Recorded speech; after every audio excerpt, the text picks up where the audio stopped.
پہلے نذیر غاری صاحب یہ بتائیں کہ آپ کو کیا لگتا ہے یہ تحریک انصاف کے لیے کتنا بڑا ریلیف ہے کہ اب سب کے کیسز یعنی پیپلز پارٹی اور مسلم لیگ نون ان کے کیسز بھی ان کے ساتھ ہی چلائے جائیں, فارن فنڈنگ کا پتہ چلے کس کے پیسے کس طرح سے کہاں سے آئے, اور پھر یہ ہے کہ اگر کوئی پارٹی کا لدم ہوتی ہے تو پھر ایک ہی پیمانے پر دیکھا جائے گا, یا آپ کو لگتا ہے کہ سب کے یہ فنڈز ہی جو ہے منجمد کیے جائیں گے یا قبض کر لیے جائیں گے؟ بہت شکریہ اسامہ. ایک تو یہ ہے کہ تمام پارٹیاں سالانہ بنیادوں پر اپنے حسابات پیش کرتی ہیں, اکاؤنٹس کی تفصیلات دیتی ہیں, آمدنی اور اخراجات کا پورا ایک چارٹ بنا کر پیش کرتی ہیں. اب یہ ایک نئی بات سامنے آئی ہے کہ جی ان کی بھی چھان بین ہوگی.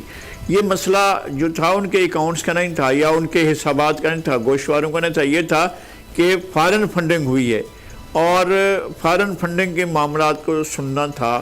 الیکشن کمیشن اس پر ہی کام کر رہا تھا اور الیکشن کمیشن 8 سال سے پی ٹی آئی کے اکاؤنٹس کی جانچ پڑتال کر رہا تھا اور اس میں بہت سی چیزیں سامنے آئی تھیں. آج ایک بات سامنے آئی ہے اور وہ ججمنٹ نہیں ہے, آبزرویشن ہے کہ جی اکبر ایس بابر کے جو ہیں شواہد نہیں ہیں.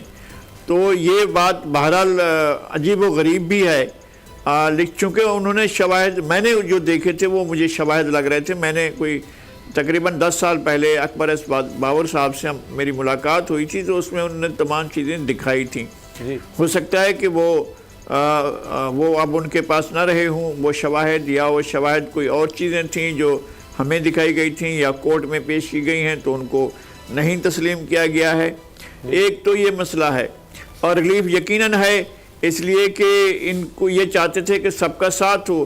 جن کا پچھلے سال انہوں نے درخواست دی اور جو درخواست 8 سال سے پڑی ہوئی ہے اکبر ایس بابر کی, ان سب کو ساتھ ملا دیا گیا اور ساتھ ہی اس کا معاملہ چلے گا. اب یہ معاملہ الیکشن کمیشن چلائے گا اور الیکشن کمیشن جو بھی فیصلہ دے, آج دے, کل دے, 10 سال کے بعد دے, پھر وہ اپیل جائے گی ہائی کورٹ میں, پھر وہ اپیل جائے گی سپریم کورٹ میں. اور کس نے چاند دیکھا, کس نے عید کی, کس نے خوشیاں منائی, یہ معاملہ ہوگا ہی نہیں. یہ جو ہے ایک بار پھر یہ تاکہ نسیاں میں رکھ دیا گیا ہے اور پھر وہاں سے کوئی نکال لائے تو نکال پائے ورنہ نہیں نکال پائے گا. بہرحال یہ فیصلہ اسلام آباد ہائی کورٹ کا تھا اور یہ لیو بھی اسلام آباد ہائی کورٹ کو ملی ہے. تو میں یہ اکثر یہ سوچتا ہوں کہ یہ اب بھی کہیں نہ کہیں آنکھوں کا تارا ہے, راج دلارے ہیں, من کو بہت بھاتے ہیں, دل کو بہت چھو جاتے ہیں اور ان کو بہت زیادہ جو ہے ان سے محبت کی جاتی ہے اور ان کو بہت زیادہ ریلیف مل جاتا ہے.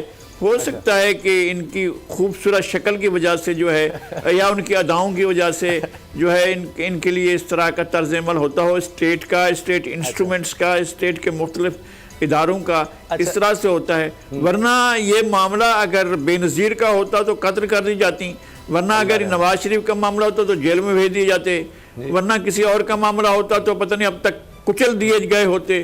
اب یہ شہزادے کا معاملہ ہے, آنکھوں کے تارے کا معاملہ ہے, تو اس کو تو سب برداشت کریں گے جناب. سبسکرائب کریں اور بیل دبائیں تاکہ کوئی خبر رہ نہ جائے.